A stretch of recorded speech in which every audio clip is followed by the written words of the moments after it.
Pada masa Orde Baru, wajah Islam itu merambah jalan baru.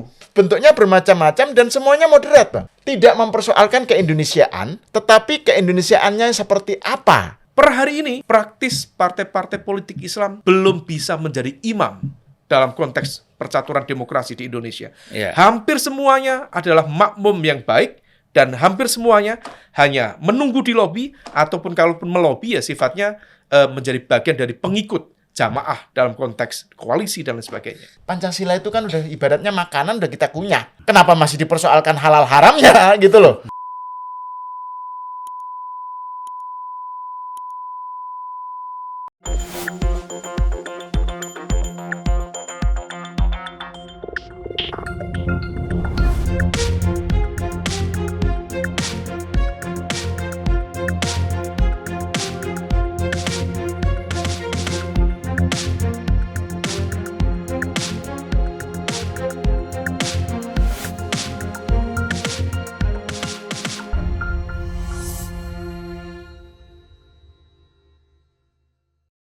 Bismillahirrahmanirrahim. Assalamualaikum warahmatullahi wabarakatuh. Waalaikumsalam. Salam sejahtera buat kita semua, buat seluruh para penonton Unpacking Indonesia dimanapun berada.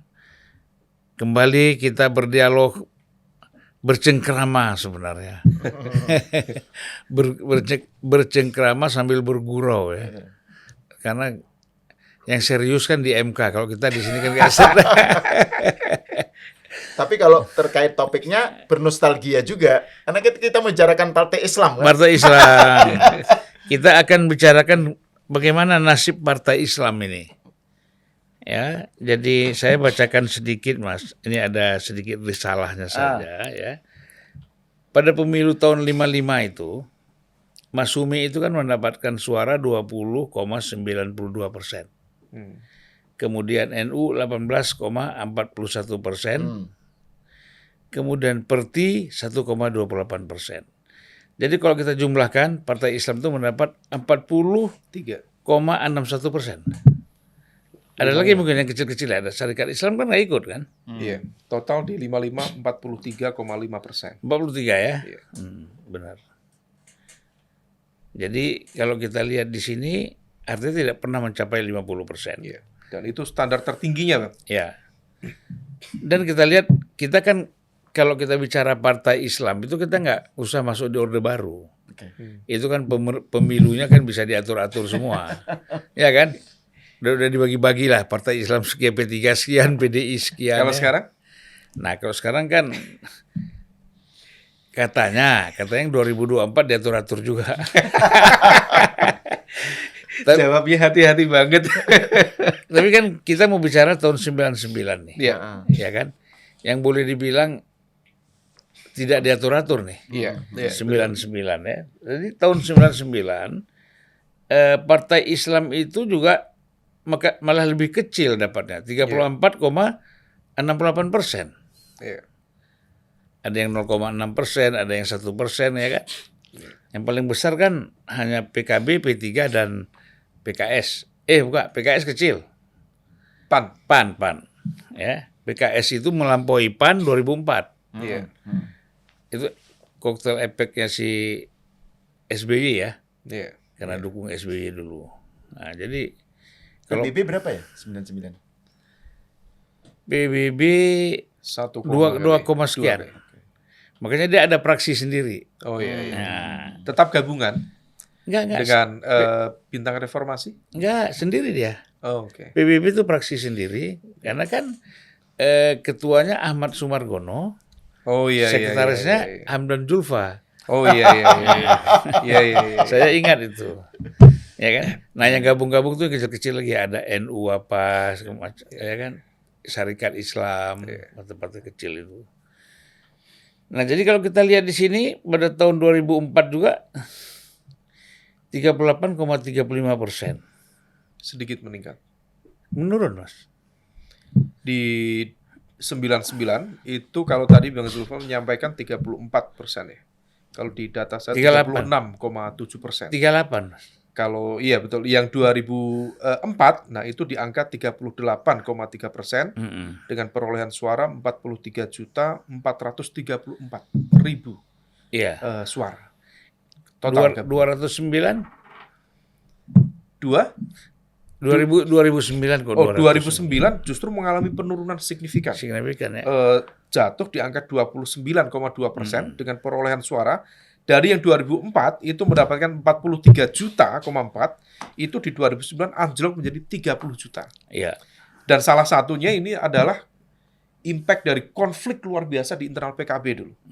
Dan PKB itu mengalami penurunan kursi itu lebih dari 50%. Masih ingat betul itu. Dari angka sekitar 10% ya perolehan suara anjlok menjadi 4,95% yang dia dapat. Ya itu Muhaimin melawan Gus Dur ya. Caimin berhadapan dengan Gus Dur. Menarik juga ini. Luar biasa. Ya. Nah jadi kalau kita lihat kan begini Pak, ini problemnya. Kita ini kan penduduk Muslim terbesar. Iya kan, mayoritas di dunia. Nah, kemudian di sini juga di Indonesia kita katakanlah sekarang mungkin masa 85% ya penduduk yang beragama Islam di Malaysia, di Indonesia. Tapi kalau kita kaitkan dengan pertarungan politik, kontestasi politik, justru kan partisipasi untuk mendukung partai-partai Islam, katakanlah politik Islam ini kan kecil sekali dibandingkan dengan kekuatan nasionalis lah ya secara umum. Nah ini bagaimana Mas Umam melihat nih? Ada beberapa hal memang Bang yang berpengaruh secara signifikan. Secara umum memang karakter masyarakat Islam di Indonesia itu cukup unik ya. Mungkin bagi teman-teman di Timur Tengah dianggap sebagai Muslim kelas 2 gitu. Oh ya. Ya itu dalam konteks stereotip. Ini kita bikin judul. Menarik tuh. Misal terkait dengan penguasaan bahasa. Bagaimanapun Arab ya, Quran ya Arab. Ya. Maka kemudian seringkali ada yang menjadi main land dalam konteks Islamic influence itu ya Timur Tengah. Sementara Afrika, Asia Selatan, Asia Tenggara itu kan dianggap sebagai bagian dari kelompok periferal, kelompok pinggiran. Ya. Nah, tapi yang uniknya dulu, terutama pasca Perang Dunia Kedua, Bang ya, masuk di era Perang Dingin, banyak kan yang kemudian menuding bahwa the next potential security threat itu bukan hanya komunisme dan representasi dari Uni Soviet, tetapi Islam. Maka tudingan-tudingannya kan luar biasa. Islam is not compatible with democracy. Islam tidak sesuai dengan nilai-nilai Barat dan lain sebagainya, HAM dan lain sebagainya. Tapi fakta di Indonesia kan berbalik. Bahwa fakta sejarah politik kita menegaskan bahwa demokrasi lahir dari rahim politik umat Islam terbesar di dunia yang bernama Indonesia.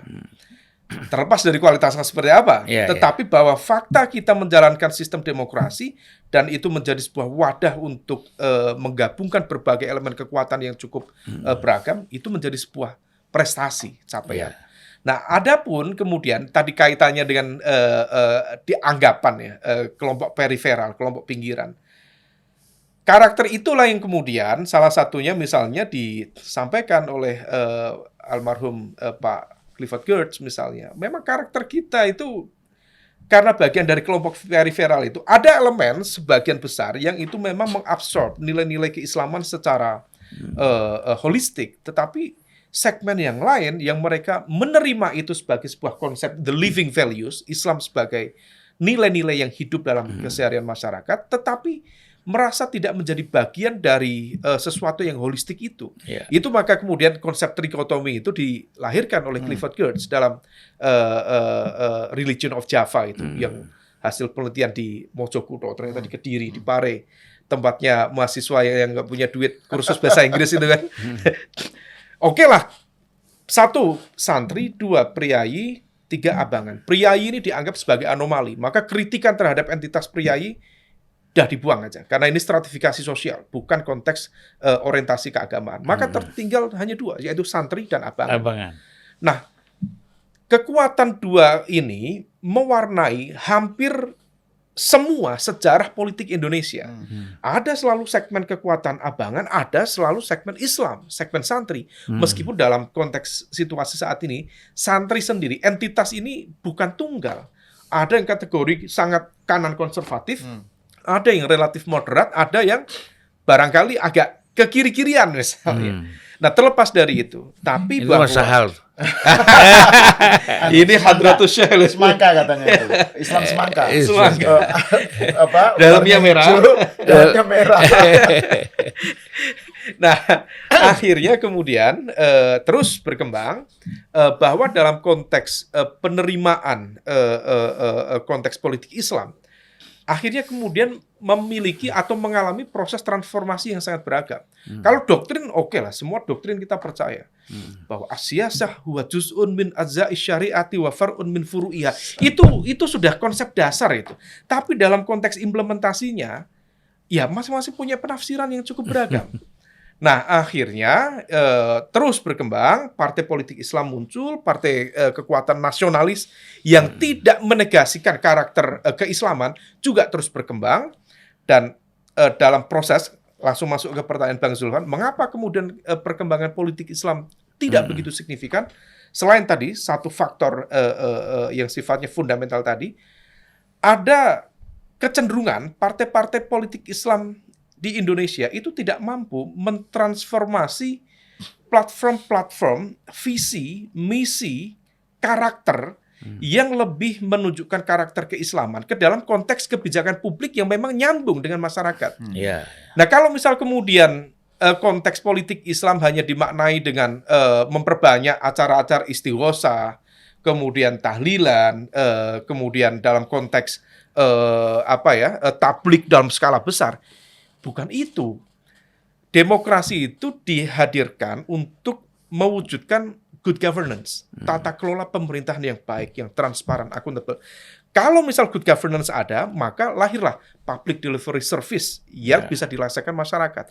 Kalau masyarakat merasa nggak ada impact dari entitas politik Islam, ada disconnection di sana, ada disengagement di sana. Nah, itu yang kemudian rasa-rasanya kita sendiri juga mudah itu. Apa sih bedanya PKB sama Golkar? Apa sih bedanya PAN sama Demokrat misalnya? Dalam konteks manuver-manuver politiknya, dalam konteks narasi-narasi politik, nggak ada bedanya. Nggak ada bedanya. Itu yang kedua. Yang ketiga, partai-partai politik Islam itu cenderung mudah terkena sindrom konflik internal yang cukup masif. Dan kemampuan untuk melakukan konflik manajemen itu, betul sih kata teman-teman, kata Yai Sahal, gegeran, kemudian berakhir gergeran. Betul, berakhir gergeran. Guyon itu. Tapi di saat yang sama, intensitas konflik itu seringkali kemudian menciptakan faksionalisme dan juga perpecahan yang dalam skala yang tidak mudah diantisipasi. P3 hari ini yang per sekarang dinyatakan belum masuk parliamentary threshold 4% karena baru 3,82%. Salah satu faktornya selain kutel efek yang tidak nyambung atau split ticket voting, salah satunya ya konflik yang internal terjadi kemarin itu. Praktis hanya 1 tahun menjelang pemilu. Dan pemilu dilaksanakan belum ada ketua umum definitif. Bayangkan, ini mau perang ini. Musuh sudah di depan. Panglimanya belum ada. Ini kan agak ini nggak nyambung. Nah, situasi itu yang tampaknya kemudian menjadi titik-titik lemah dari partai-partai Islam sehingga mereka to some extent tidak bisa menciptakan titik beda, distinction dengan partai-partai kekuatan politik nasionalis, sehingga kemudian mereka ya per hari ini praktis partai-partai politik Islam belum bisa menjadi imam dalam konteks percaturan demokrasi di Indonesia. Hampir semuanya adalah makmum yang baik dan hampir semuanya hanya menunggu di lobi ataupun kalaupun melobi ya sifatnya menjadi bagian dari pengikut jamaah dalam konteks koalisi dan lain sebagainya. Dan imamnya tidak boleh dalam bentuk plastik. Gimana itu? Ya kalau tadi kan ada imam, tapi kan ada ketua, tapi kan tidak mampu memanage, memimpin, menggerakkan kan. Artinya kan ini kayak seperti imam, ini seperti plastik aja. Maksudnya manusia plastik. Oh, oke. Paham. Manusia plastik. Manusia plastik. Nah, Mas Al ini memang apa? Ya, pertanyaan-pertanyaan seperti ini sebenarnya dari dulu kita diskusikan itu ya. Mulai dari Nurholis Majid dulu bilang Islam yes, partai Islam no, ya kan? Itu terkenal sekali ya. Ya, Kalau nggak salah pidatonya Nurholis Majid di tim itu. Iya, betul. Iya. Teman Taman Ismail Marzuki. Keharusan pembaharuan Islam dan Ya. masalah integrasi umat, judulnya itu, Bang. Dan Judul dia, pidatonya. dan dia juga bilang soal sekularisasi Iya, kan, betul. yang kemudian banyak dihantam oleh para profesor ulama-ulama yang konservatif Iya, ya. termasuk Daud Rashidi, HM Rashidi. M. Rashidi malah bikin buku khusus. Iya, kan dulu Cak Nur disebut Nasir Muda kan sebelumnya. Iya. Tapi setelah pidato itu dianggap kemudian terlalu westernized. Ya, kemudian dicoba juga Yusril sebagai tokoh muda ya. Masyumi. Artinya bayang-bayangnya Pak Nasir M. Nasir lah. Yusril Ija Mahendra ya. Nah, jadi kalau kita lihat di sini apa yang harus kita, tadi kan ada problem. Ini kita bicara mayoritas. Berdasarkan Clifford Gate tadi kan, bahwa ini ada santri dan abangan. Apa sudah pernah ada riset? Santri itu berapa? Abangan itu berapa? Sudah ada ya? Kalau Ada. patokannya tadi ya pemilu 55 kan memang itu agak Clear. agak Cleavage, ya. agak setara sebenarnya kekuatannya ya dari segi. Kalau dari segi jumlah ya Bang ya. Kan priayi abangan itu kan digabung dengan priayi kan katakanlah ada kelompok yang tidak observing lah ya, enggak, meskipun mereka mungkin sebagian secara nominal itu Islam KTP lah gitu ya, tapi kan enggak practicing. Itu kalau dijumlah kan mereka terwadai dalam PNI dan PKI. Sementara kalau santri itu NU dan Masyumi.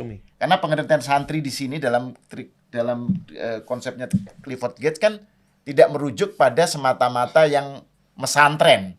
Jadi tidak direduksi kepada orang yang sekolah di pesantren. Jadi kecenderungan ya. Iya, tetapi Islam kota ya, Islamnya Muhammadiyah juga santri. Ya. Jadi kelompok yang Islamnya apa ya, ada HMI. Iya, semua itu dianggap santri. Jadi kelompok yang basis sosialnya itu adalah dari kalangan yang menjalankan Islam lah. Gitu. Atau kalau kata Aidit, ini kalau yang HMI ini kan non sarungan. Yang ini sarungan, Yang NU kaum kan sarungan. Kaum sarungan. Nah, tapi ada yang menarik, Bang. Kalau yang menarik itu adalah sesuatu yang tadi oleh Mas Umam disebut sebagai unik ya di Indonesia. Ini kan fenomenanya kan kalau tadi 55 tadi, kita lihat suasana kekuatannya itu katakan aja seimbang lah ya dari segi jumlah. Dan baik Masyumi sama NU itu sama-sama mendukung menyetujui tegaknya negara Islam loh. Ya. Nah ini NU tuh dulu zaman itu jangan dianggap seperti Gus Dur sekarang. NU itu sama pengen menegakkan negara Islam gitu loh. Nah sementara PKI dan PNI kan anti negara Islam gitu ya. Nah yang terjadi ketika 99 tadi Bang Zulfan bicara katakan aja mulai 99 karena Orde Baru udahlah jangan dijadikan patokan. Ya. Ada fenomena yang menarik di mana di satu sisi kalau kita bicara soal politik elektoral, Partai Islam itu makin tidak mendapat tempat. Suaranya kan kalau dijumlah pun paling berapa? 14% mungkin kalau dijumlah semua ya. Dibanding dengan yang tadi yang 55. Jadi di satu sisi secara politik elektoral itu kalah ya, makin tidak signifikan sebagai simbol partai Islam sebagai simbol ya, partai Islam gitu. Itu enggak menarik di mata mayoritas muslim, tapi di sisi lain terjadi fenomena pietisasi aspek masyarakat dan budaya, terjadi fenomena kesalehan yang makin meluas. fenomena jilbab, fenomena masjid di mana-mana, Majelis terus taklim. majelis taklim, sholawat, terus tarbiyah ya di kampus-kampus. Jadi fenomena budaya dan sosial itu terjadi santrinisasi, Ya. tetapi fenomena politiknya peranan santri sebagai kekuatan politik itu merosot. Yang muncul nasionalis. Nah, ini penjelasannya kan banyak yang menjelaskan dari segi pemikiran misalnya Bang. Itu tadi Bang Zulfan udah bicara tentang Cak Nur ya. Cak Nur itu kan memberikan ketenangan psikologis pada kelompok Islam yang mereka itu tidak memilih partai Islam karena Islam jangan diukur dari partai deh. Islam yes, partai Islam no. Sehingga masuk Golkar oke. Ini kan sesuai dengan aspek depolitisasinya Orde Baru juga ya. Terus PDIP, Bang Zulfan juga PDIP. Kan itu kan juga salah satu landasannya itu kan ya karena di HMI setelah Cak Nur kan sudah biasa, nyaman gitu loh. Mereka masuk Golkar, masuk masuk PDIP, masuk partai-partai yang selama ini dianggap abangan atau nasionalis, itu udah nggak ada hambatan psikologis lagi gitu. Itu satu. Yang kedua, ini kan katakan aja Islam kota lah ya, Islam modernis. Itu ada Cak Nur sebagai yang memberikan kenyamanan psikologis sehingga orang tidak harus bernaung di bawah partai Islam. Yang kedua Gus Dur. Di NU, ide Gus Dur tentang pribumisasi, tentang pembaharuan Gus Dur ya, itu membuat NU yang tadinya mendukung negara Islam di 55 kemudian menjadi Pancasila. Kiai Haji Ahmad Siddiq, Kiai Ahmad Siddiq yang waktu itu Rois Am waktu Gus Dur jadi ketua Tanfizi ya. Beliau bilang, Pancasila itu kan udah ibaratnya makanan udah kita kunyah. Kenapa masih dipersoalkan halal haramnya gitu loh. Jadi ada fenomena di mana di Islam kota ada Gus Dur. Ada Cak Nur. Di Islam NU ada Gus Dur yang memberikan kenyamanan psikologis untuk kenapa harus partai Islam. PKB kan sebenarnya bukan partai Islam, dia nasionalis kan. Anunya lah ya, setidaknya asasnya ya. Partai berbasis umat Islam. Berbasis Khususnya umat Nahdliyah. Islam gitu. Jadi menurut saya itu yang menjelaskan tadi partai Islam sebagai sebuah fenomena itu menjadi semakin tidak relevan, tidak menarik di kalangan mayoritas umat. Tetapi di sisi lain di aspek sosial dan kebudayaan terjadi tadi santrinisasi gitu loh. Ya tadi fenomena ya buka bersama, bahkan misalnya tahlilan atau apa yang tadinya dianggap budaya kampung lah ya. Iya. Sekarang menjadi sesuatu yang ya bahkan orang Muhammadiyah aja kalau meninggal ada tahlilannya gitu. Jadi ini Udah nggak lagi bid'ah. Udah ada ziarah juga, ziarah kubur. iya. Ya kan? Nah, jadi ini apakah PKS saja pakai tahlilan. tahlilan? Nah, ini apakah NU baru. sebuah hal yang perlu diratapi atau perlu disyukuri? Nah, itu pertanyaan menarik. Kalau kan di satu sisi ada berarti pertanda bahwa orang Islam Indonesia tidak lagi terpaku pada simbol, tapi pada substansi. Kan kalau misalnya bicara intinya Islam itu apa sih? Kan perjuangan keadilan, kemaslahatan publik dan seterusnya. Itu kan bisa diperjuangkan melalui nggak harus partai Islam labelnya, kan bisa partai-partai lain gitu. Itu satu. Jadi tidak terpaku pada simbol. Waktu itu ada ungkapan dari kalau nggak salah satu kiai NU yang ketika ketika tidak lagi di P3 itu loh, memecah dari P3 itu kan dia bilang yang penting itu minyak babi cap onta atau minyak onta cap babi. Jadi ngapain mereknya itu, capnya itu onta, tapi isinya babi. jadi lebih baik minyak onta cap babi ketimbang minyak babi cap onta. Jadi yang penting substansi, poinnya itu. Yang penting substansi bukan bukan simbol. Nah, ini kan Iya. sebenarnya sesuatu yang sudah dinyatakan oleh Bung Karno kan, yang anti-Islam Sontoloyo, anti-Islam bungkus lah, fokus di isi. Nah, zaman itu ketika Bung Karno menyatakan itu, Bung Karno kan tidak mewakili santri. Bung Karno itu nasionalis gitu loh.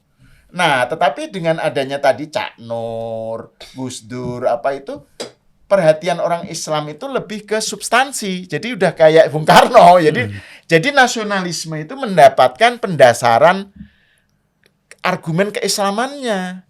Jadi nggak usah dipertentangkan, nggak ada lagi nasionalis versus Islam, nasionalis versus santri. Karena nasionalisme Indonesia itu adalah cara orang Islam berpolitik dalam konteks Indonesia. Kan jadinya begitu. Jadi ini konvergensi gitu loh. Itu sama saja kan, misalnya Partai Islam tidak perlu lagi membenturkan antara pemikiran modernis dengan tradisional kan. Yes. Nah, kalau dia masih bermain-main dalam konflik itu kan ya bahaya sebenarnya. Kalau kita buka lebih luas lagi antara Islam dan nasionalisme kan sebenarnya sama. Iya. Konsep pemikirannya kan sama. Sama. Ya Islam itu nasionalis. Kalau ada orang Islam yang nasionalis juga dia Islam kan. Iya. Nah persoalannya kan memang mungkin apa begini Mas. Ini pada program partainya sendiri. Ya kan kalau kita lihat bagaimana pola rekrutmennya, kemudian program-programnya, approach-nya kepada tokoh-tokoh masyarakat ini kan perlu. Iya. Ini mungkin tidak mendapat dukungan karena belum profesional benar, ya kan? Kalau kita lihat cara membangun partainya, Iya. gimana Mas Umam? Iya, betul Bang. Itu tadi salah satu poin yang kita sampaikan kan. Jadi ketidakmampuan partai-partai politik Islam untuk mentransform apa yang menjadi concern mereka menjadi visi platform mereka dalam konteks kebijakan publik gitu. Termasuk juga konteks identitas Islam yang seperti apa yang kemudian bisa diwujudkan dalam bentuk kebijakan publik itu seringkali tidak clear.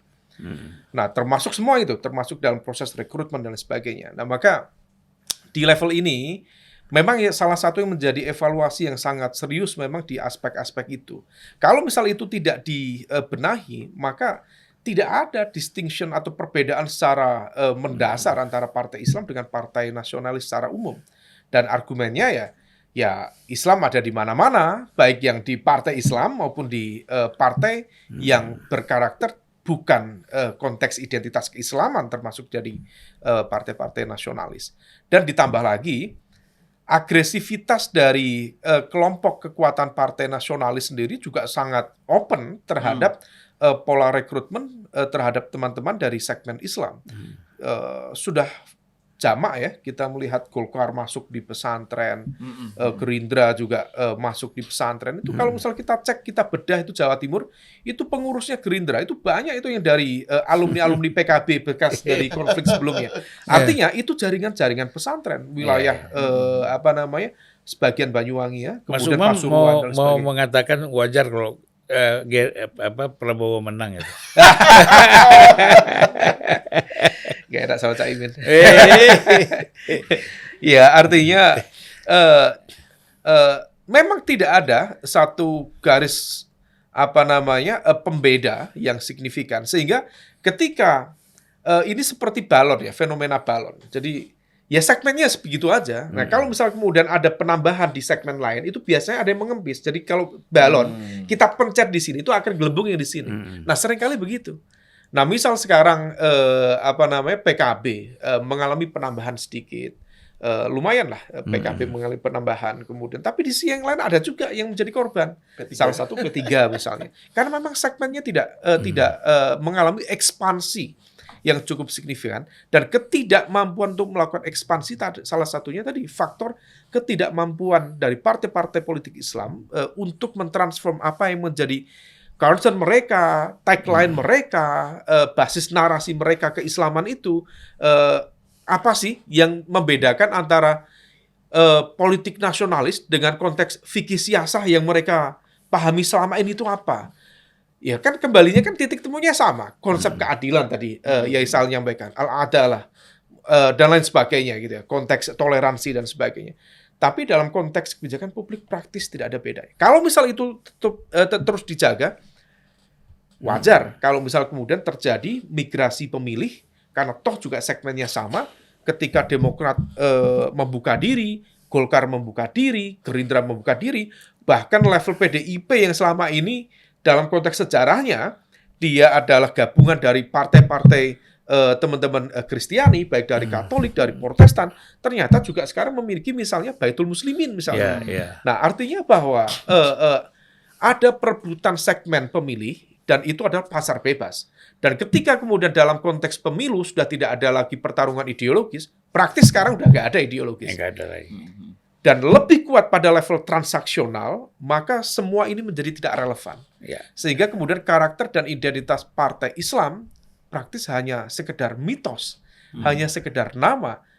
Dia menggunakan simbol-simbol Islam, para pengurusnya pakai peci, pakai jilbab, tetapi dalam konteks kebijakan publiknya praktis tidak ada perbedaan signifikan. Tetapi meskipun demikian, tetap itu akan menjadi komoditas yang perlu digarap. Karena kalau misal itu tidak digarap, akan selalu ada segmen itu. Nah, itu yang salah satu kemarin ditulis sama Fukuyama. Francis Fukuyama itu dulu sangat percaya bahwa demokrasi itu akan menghilangkan segala jenis bentuk politik identitas dan sebagainya, akan menghadirkan demokrasi yang equal, akan menghadirkan good governance pasca Perang Dunia Kedua dan pasca Perang Dingin itu. Tetapi begitu kemudian kemarin Trump menang, dia akhirnya tersadar lagi bahwa identitas itu nggak akan hilang dalam ruang demokrasi modern sekalipun. Karena dia menggunakan terminologinya Nietzsche, ya Bang, ya. Ada timos, isotimia, megolithimia. Intinya bahwa ada sense di tengah masyarakat yang ingin dihargai, ingin merasa dirinya dianggap lebih dibanding yang lain. Dan itulah ruang identitas, apapun entitasnya, bisa ras, suku, agama. Dalam konteks ini termasuk ormas, karena di kita itu sebenarnya Islam satu. Tetapi basis-basis faksionalisme itu kan basisnya banyak yang ormas. Ada Nahdlatul Ulama, ada Muhammadiyah, maka ada PKB, ada PAN, P3 sendiri kemarin juga merasa kayak seperti kehilangan induk. Ini identitasnya apa? Masyumi juga enggak, NU juga ya cukup banyak, tapi bukan yang dominan. Muhammadiyah juga ada di sana. Sementara PKS merasa ini seperti alumni Muhammadiyah.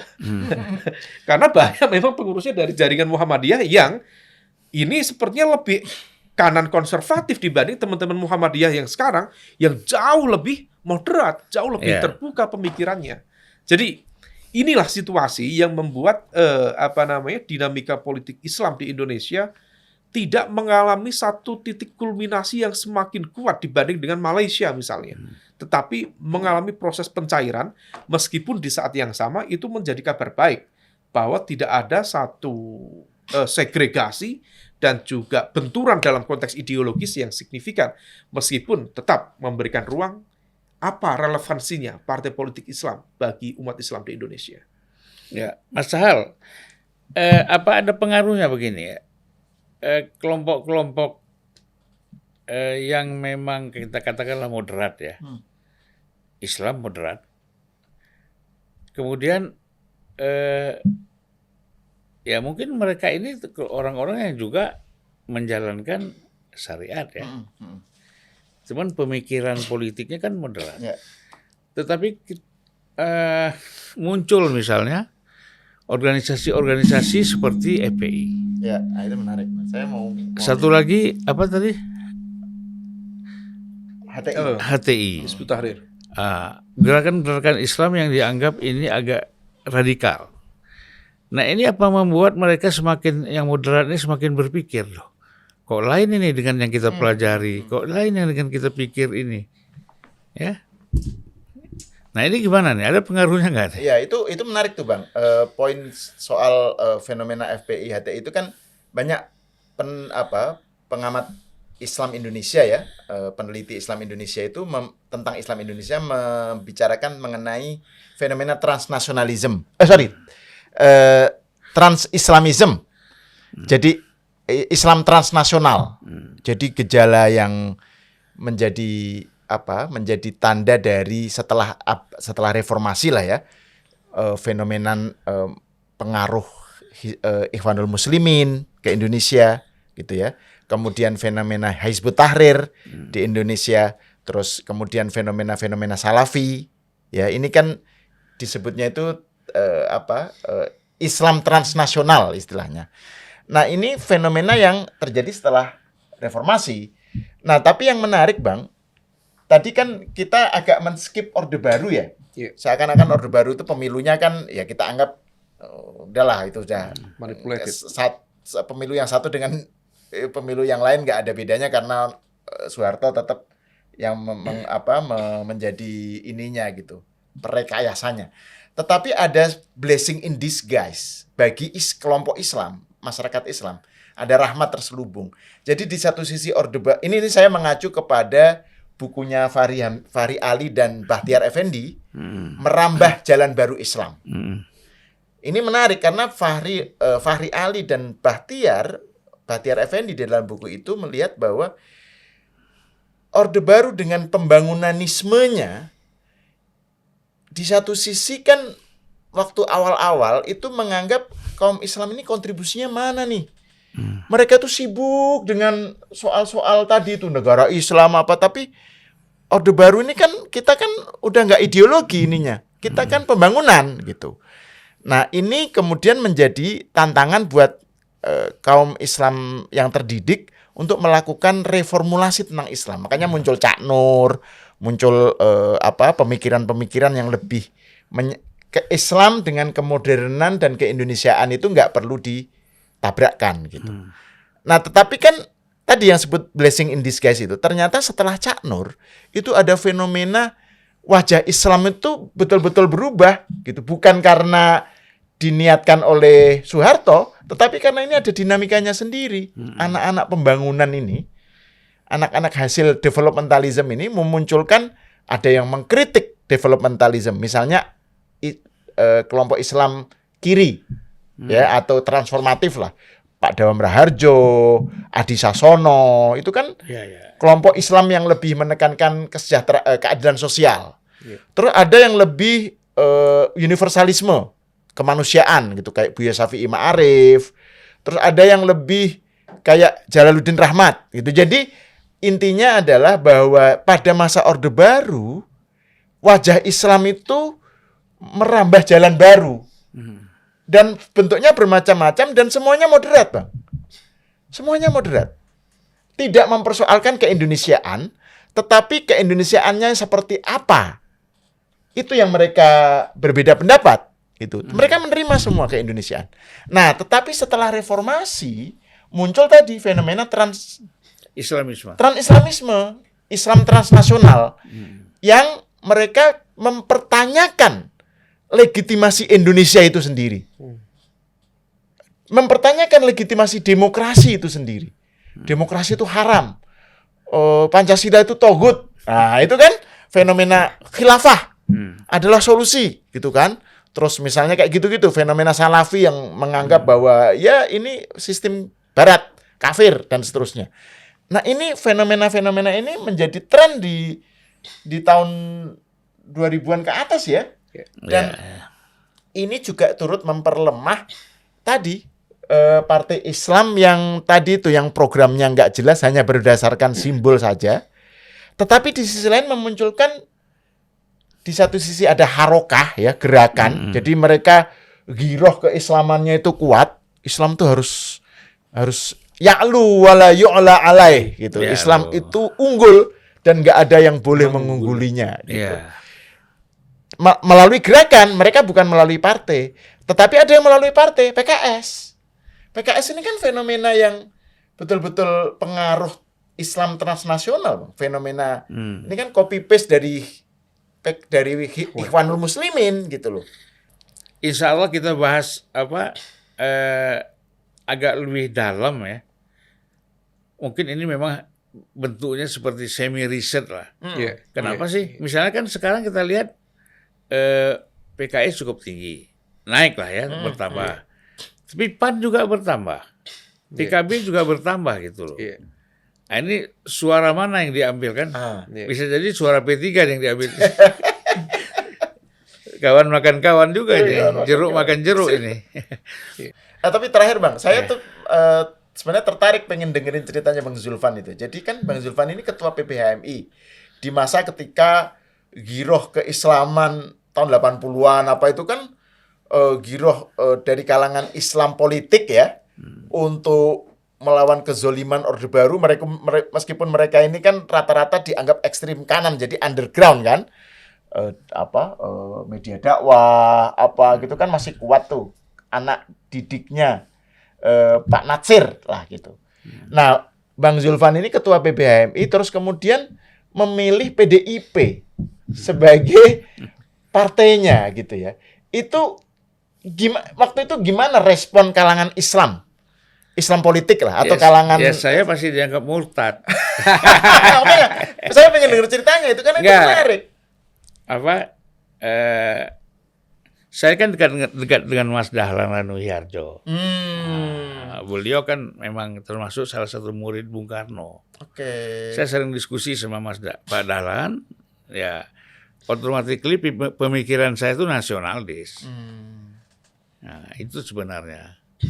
Ya kalau ditanya kemana ya murtad lo kata. Nah, tapi setelah itu pada periode pemilu 2004-2009 banyak sekali ya, kawan-kawan alumni HMI yang ikut masuk PDIP. Oke. Padahal Ibu Mega sudah ngajak bilang sama saya, ajak teman-teman kamu yang lain untuk gabung di PDIP. Tapi mereka kan nggak mau. Iya. Ya kan? Mungkin itu ininya sudah dipecah oleh Bang Zulfan ketabuhan. Jadi Bang Zulfan itu sudah istilahnya tuh mendemistifikasi gitu loh, mendekonstruksi tabunya gitu. Jadi orang kan tadinya takut, angker nih, partai sekuler, partai itu partai yang kalau imamnya sudah masuk sana, apalagi jamaahnya mudah. Dan mereka melihat saya menjadi juru bicara ketua umum PDIP kan. So memang kan begini, apalagi aktivis semuanya kan, ini kan perlu eksistensi kan. Dia lihat wah ini Zulfan masuk PDIP jadi jubir eksis kan gitu. Wah, kita kapan lagi kan gitu. Mau masuk Golkar senioritasnya terlalu banyak. Ada Bang Akbar, ada apa macam-macam kan. Jadi di HMI yang ke Golkar lebih antri ya. Panjang. Di PDIP malah enggak kan. Daerah-daerah yang banyak Islamnya kan masih bisa dimasuki gitu untuk mengambil suara Islamnya kan gitu. Oke. Kita nanti akan lanjutkan lagi, kita perdalam lagi ini. Ya, ini persoalan menarik menurut saya, soal misalnya kita bandingkan 2-3 pemilu aja dengan yang sekarang, bagaimana signifikansi kenaikan dari Partai Islam ini. Assalamualaikum warahmatullahi wabarakatuh. Waalaikumsalam warahmatullahi wabarakatuh.